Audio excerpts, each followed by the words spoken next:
Hello everyone. Welcome to Happy Science Meditation Seminar. I'm Bobby Mai, Minister of Happy Science. Let us study the truth and practice meditation. First of all, let us recite a prayer to the Lord together.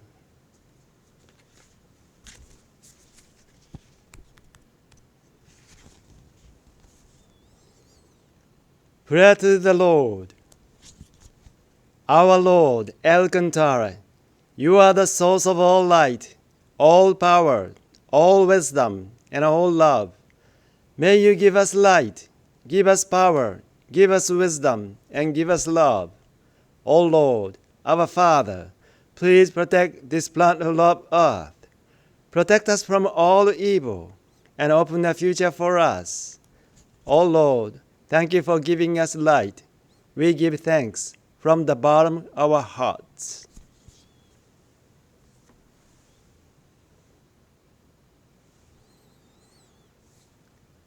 Thank you very much for joining us today. We'd like to study the truth. Today's subject is the laws of success.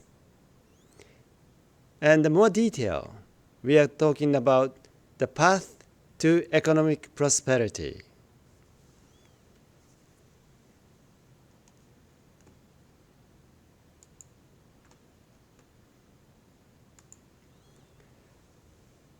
The expression added value is frequently heard in the world of economy, and it means to add something that will give rise to an increased value for a product.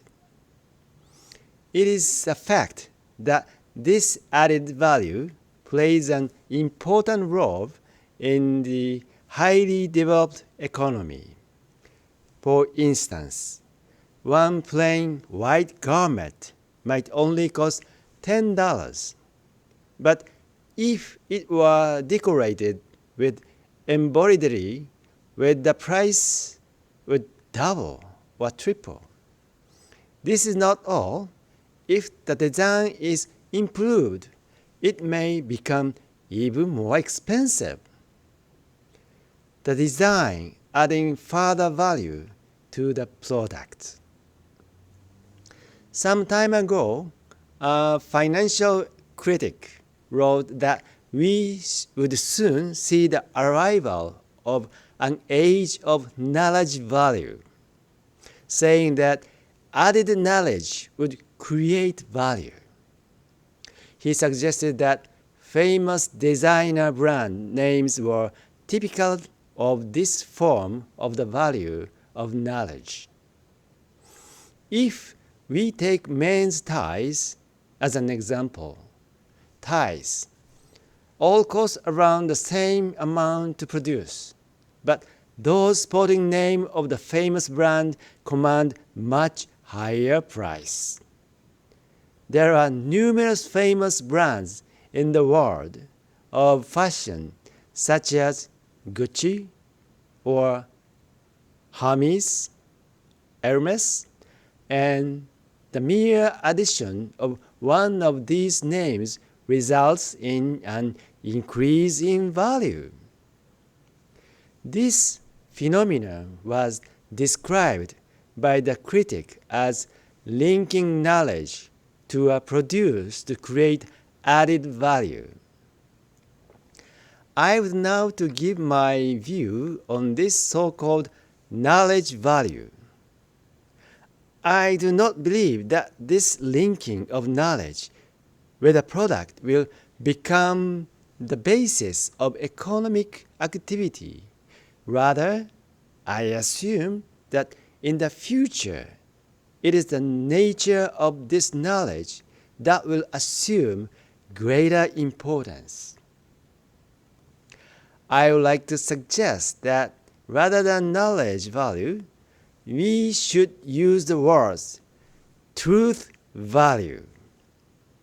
The use of wisdom to contribute to the development and evolution of energy and laws that govern the great universe is what should be called the truth value. Although individuals may contrive to create value, this can result in large number of people suffering loss. For an example of this, we need look no further than the problems of pollution. Let us say that one particular company or factory looks for ways to cut costs and decides to release its waste products into the local rivers.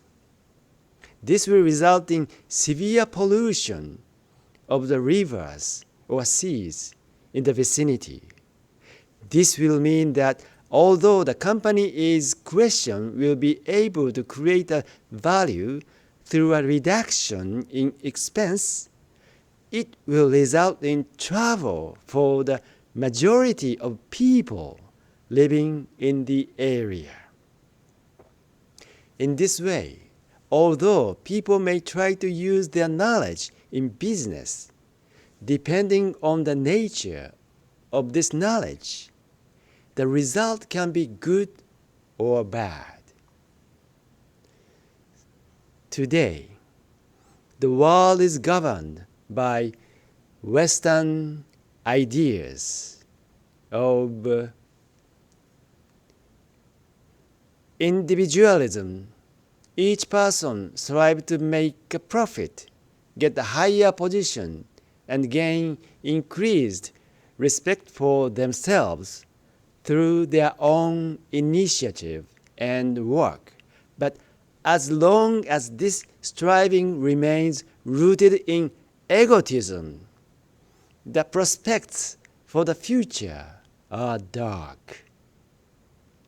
It is important to use your knowledge to work for the whole society, for the development of the entire human race. Only then can knowledge be described as adding value in the true meaning of the term, and only then will value be added for humankind. If I were to phrase this differently, I could describe it as utopian values. It is important to look at economic activities from the standpoint of the extent to which they will create utopian values. A tie with a famous brand name attached to it is nothing more than a prop to make you look smart and pleasing to the eye. When we consider utopia values, however, it is clear whether or not a product embodies these. Take a book, for example. The price generally complies the cost of printing, paper, and advertising. However, if you look at two books that cost the same amount, there may be a vast difference in the contents from the viewpoint of utopian values. The value of book can range from one extreme to the other. In a certain context, one book may contribute immensely to the happiness of humankind, while another pours forth only harm. Although both books may cost the same amount, from the standpoint of utopian values, one will be worth 10 times more than the other, or even more. I believe that it is necessary to reconstruct economic according to these perspectives. In other words, we need to assess things not by their added value, but according to their truth value or utopian value. I presume that in the near future, we will see the emergence of an age when men of religion work together with economics in their studies. Now let us watch Master Oka's lecture titled Creation of Wealth. In the lecture, he will mention about the 3 principles of creation of wealth. These principles will be the key to the utopian value for your economic prosperity. Let us watch.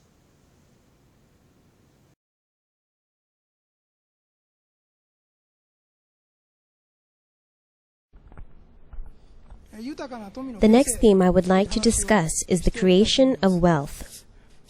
There are many people with a religious disposition who see money negatively, believing it is wrong for them to have wealth. This is true of followers of both Buddhism and Christianity. The important point to consider here is that a person's level of poverty depends on the degree to which he or she feels wealth is wrong. Someone who believes strongly that possessing wealth will make it impossible for them to enter heaven will never become rich. If that is all they believe, it is not a big problem. However, if they envy those who are rich and begin to criticize them, they will create hell in their own hearts. This is an example of the disharmony that self-constraint can create. If you simply have no desire for money or other forms of luxury, and have no attachment to them, then this could be considered a virtue. However, if you start to castigate those who are affluent and tell them their wealth will banish them to hell, a dark smog will begin to cover your mind, and you will create an inner hell for yourself. Once you begin to bind yourself by exhibiting a tendency to criticize others, you had better watch out. To find a solution to the problem posed by wealth, you have to ask yourself why wealth exists.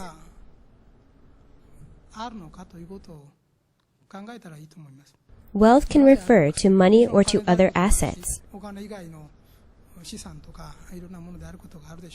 But why does it exist? The reason wealth exists in this world is a way of expressing the richness that exists in the real world. The real world is not a poor place. Wealth takes a variety of forms, and there is a law that states the pure in heart will receive whatever they wish for. The inhabitants of the real world all live in purity, so they are all prosperous. However, the way in which wealth is expressed in the real world does not exist in the three-dimensional world, so people try and use money as a substitute means of expression. Of course, wealth does not necessarily have to be money, but money is a convenient form of expression. The question is how money is used. In other words, good and evil in relation to wealth in this world depend on the motives and intentions of the user.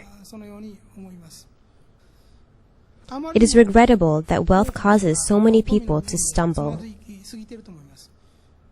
If we really want to help improve the world, those who are pure in heart must teach others how to use wealth correctly.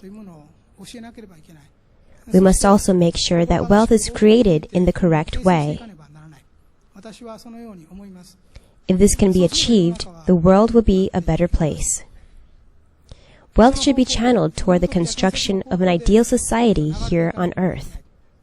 This is important, as wealth is the means of achieving happiness for a greater number of people. Here I would like to say that no one can bend other people's principles. If you believe in purity through poverty, then no one will oppose you.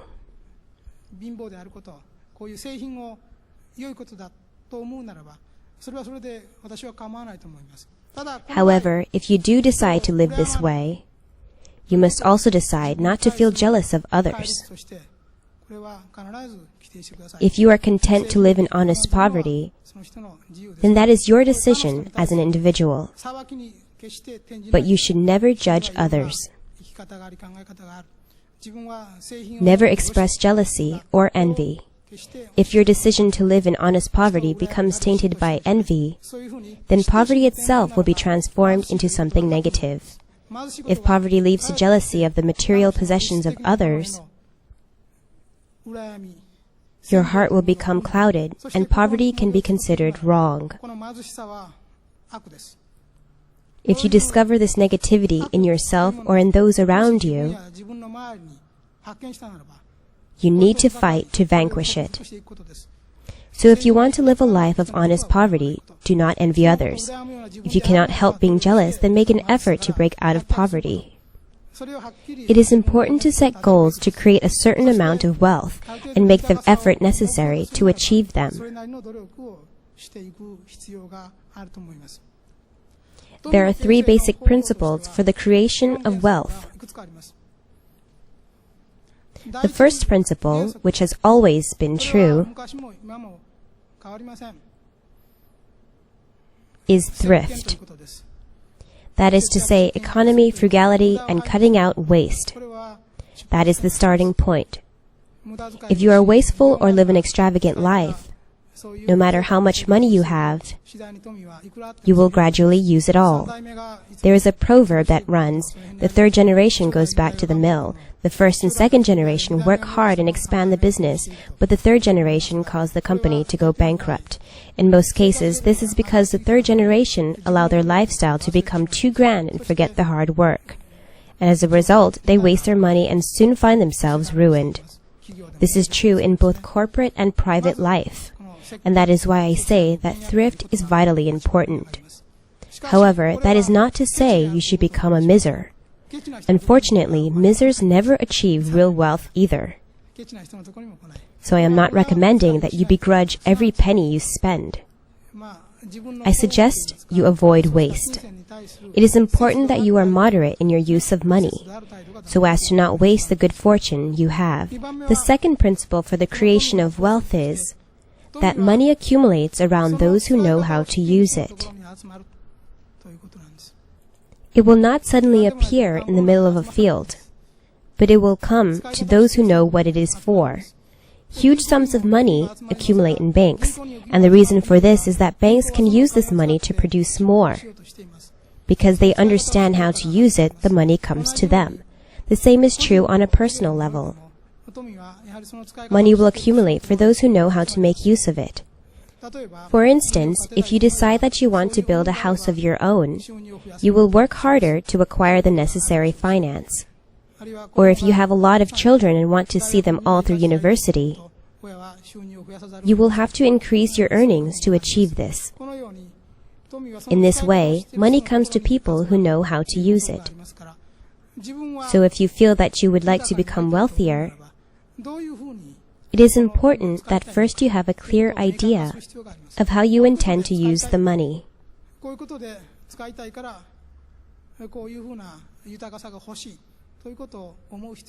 People who feel that they do not need money will never become rich. Even if they do succeed in acquiring a certain amount of wealth, it will only be on a limited scale. Real wealth only comes to those who have a clear idea of what they want the money for. All over the world, wealth is overflowing, looking for those who know how to use it. If these people appear, the money will automatically flow to them. In this way, money is like blood in a body. It flows to the places where it is needed most. There are a large number of people in the world who possess a lot of money but do not know how to use it. That is why, when someone proposes a good idea about how to make use of money, wealth will automatically flow to them. A good example of this is a new business. When people start a business, they find that the necessary capital will come together. Banks will invest in their business, as will partners. Someone may appear and provide office space, so help comes from many different directions. It all begins with good ideas that move people's hearts. These attract energy from different places, which in turn summon wealth. Wealth will gravitate to people with ideas and enthusiasm. In other words, people who know how to use it. It is important to have noble ideas about how to use wealth.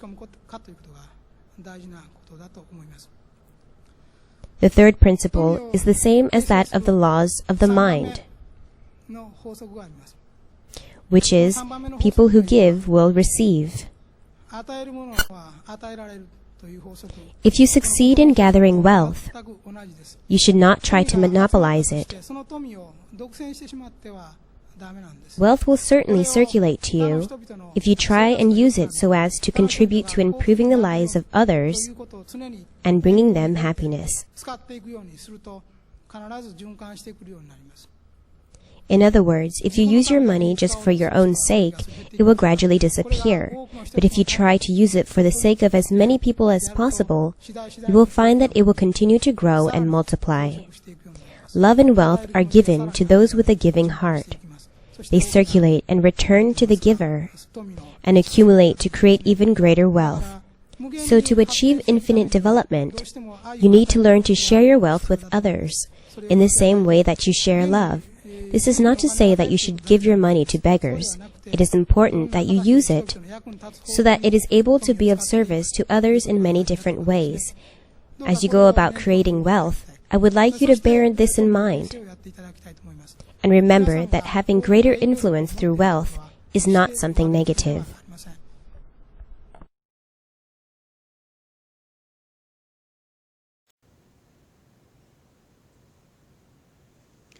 How was the lecture? Now let us contemplate on the creation of wealth explained in the lecture. Let us begin. Contemplation on wealth. Please look into your mind and check on your idea for wealth. Have you felt jealousy or envy toward rich people? Have you felt jealousy or envy toward rich people? Do you have clear image for which you need money to use? Do you have clear image for which you need money to use? Do you include the utopian value for your economic prosperity? Do you include the utopian value for your economic prosperity? Please contemplate on these.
Did you have a good contemplation and have any discovery? Next, we'll practice meditation. Meditation to increase your income tenfold. At the same time, please think about increase the utopian value in your economic prosperity. Let us begin.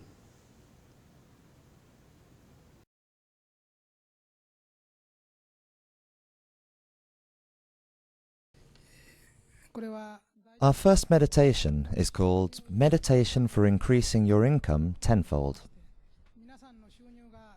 What if your income were 10 times what it was now? If you can visualize yourself having 10 times more income, you get closer and closer to making this goal a reality.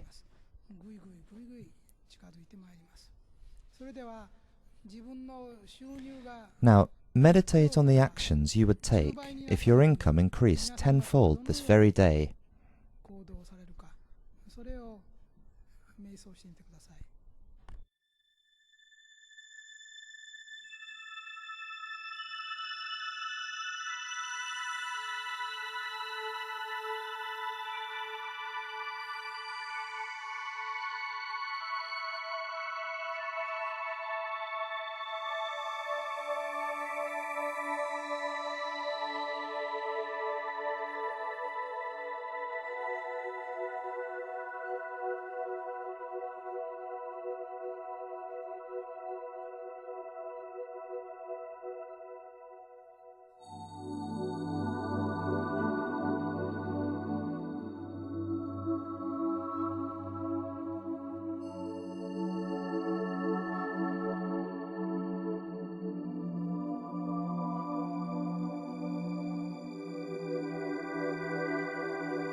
Open your eyes slowly.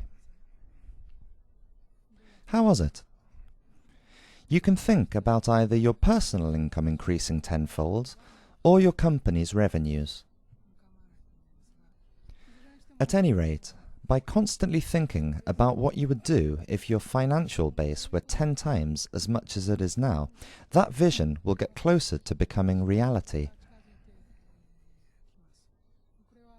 This principle is almost without fail. If you can picture yourself being your regular self when your income increases, then you have the capacity to receive such an increase. If you're unable to do this, then your ability to visualize it is not enough yet.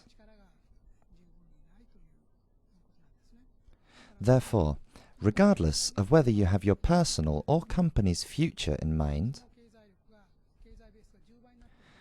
constantly having a mental image of what you want to do when your financial base is 10 times larger, that image will close the gap between your desire and reality. It may happen in as little as 1 year, or it may take 3 or 5 years. If you constantly have an ideal image of yourself, it will become reality. By holding on to the image of your income increasing 10 times, what you need to do in order to make it reality will become clear to you. This is something achieved through meditation that cannot be accomplished through regular self-reflection. There's no form of self-reflection that will increase your financial standing tenfold. Through this meditation, you will see the status of your company's or personal finances 10 times what they are today. From there, you'll be able to trace backwards through what it is you need to get to that point.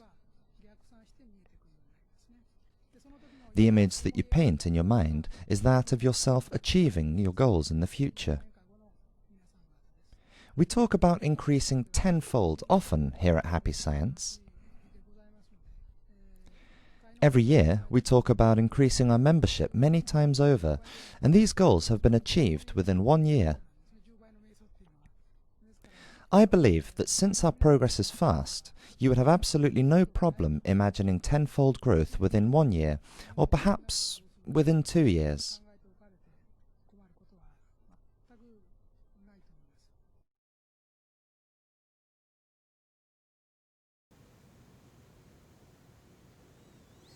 How about the meditation?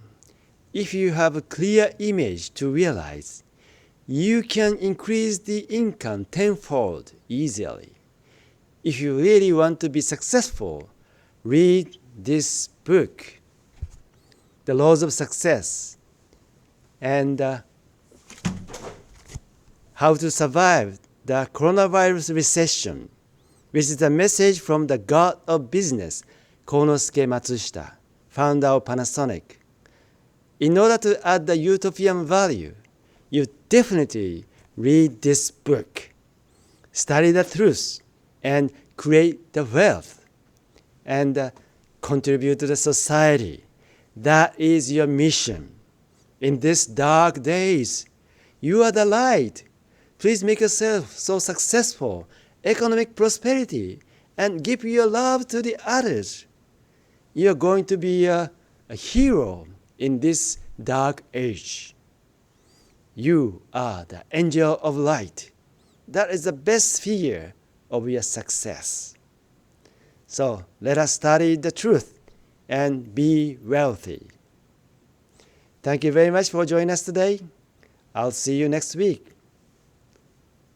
Bye-bye.